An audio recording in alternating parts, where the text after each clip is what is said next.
Guys, so I'm back with my final review for today, and this is one of the Bobbi Boss new LOCS wig. It's one of the natural style wigs, and she is called MLF620 New Lock French Tips. I have her in the color T1B/27. Now guys, there's a lot to say about this wig and I don't want to miss anything, so let me just take my time.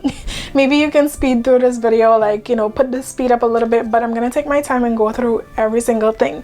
First of all, I should start by reading on the stock card, and then I'll just get into, like, based on what they say, I can get into it one by one. But anyway, it says here that it's a 4.5-inch deep lace part, and it's a silk scalp illusion lace part. Now when I took it out of the box, I automatically thought it was a regular HD lace wig with an HD lace part, because the top of the parting space and the bottom of the parting space is lace.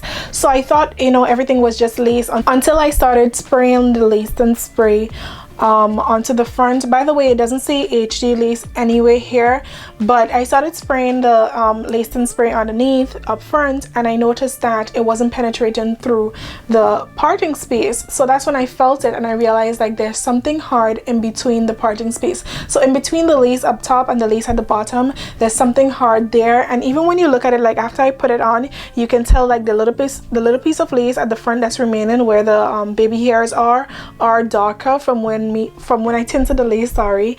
And yeah, the rest of the parting space was just like a lighter color. So I did have to go in with my powder just to blend the parting space up some more.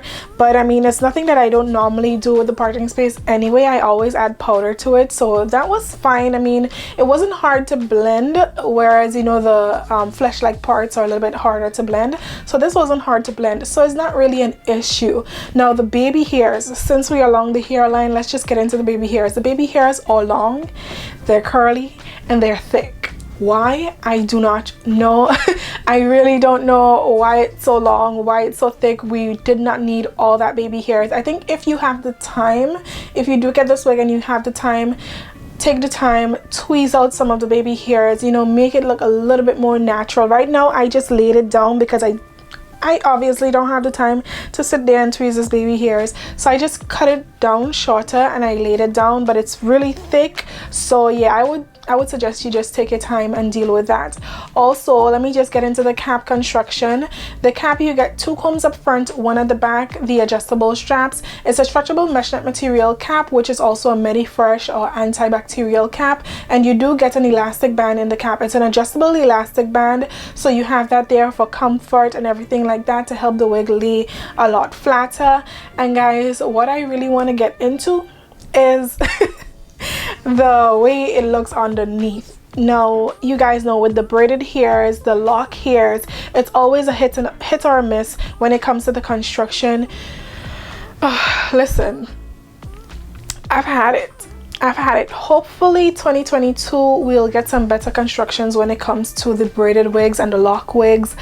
The constructions are just not that great, but this one is one of the braided caps. So the cap is braided all the way through, and then the locks are like stitched onto the braids, like, yeah, so everything is just stitched on there.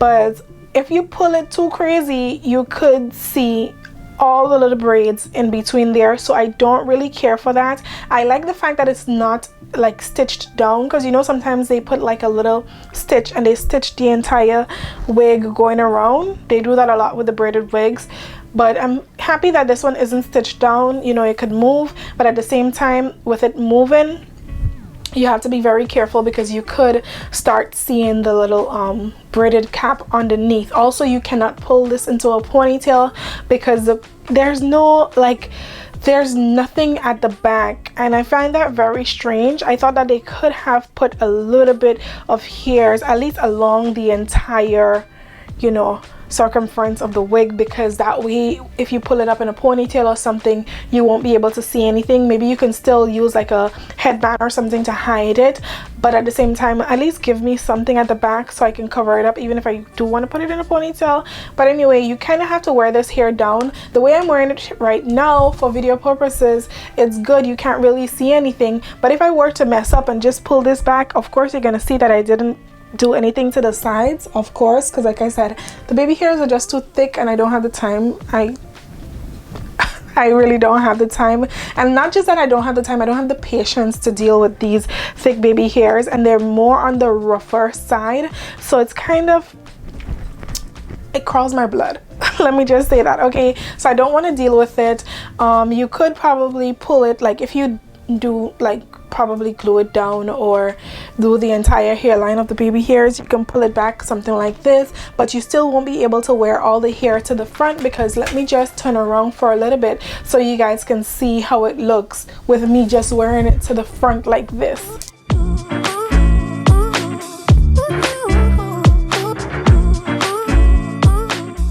So as you guys saw, you cannot just, you know, wear it as like the way I'm wearing it right now. Like I said, I just pulled it forward for video purposes so you guys can see what it looks like. But the locks is really cute. Like I can't complain about the locks itself. The locks and the little curls at the ends, even the color is really pretty. The locks is really pretty. It's just the construction. That's always the problem, the construction. It's never really that great. But anyway, I think that's pretty much it. I think that's all I had to mention about this. Hopefully I mentioned everything. Hopefully you guys get a good grasp on how this is made. If you are interested in this, I will link it in the description box down below, so you can go purchase if you want to. All the products that I use in this video will be linked down there as well. But let me know what you guys think. On the model, it looks really pretty. really pretty on her. But anyway, thank you guys so much for watching. Like, subscribe, follow us on all our social media accounts. Everything is at WigTypes, and I'll see you guys soon. Bye.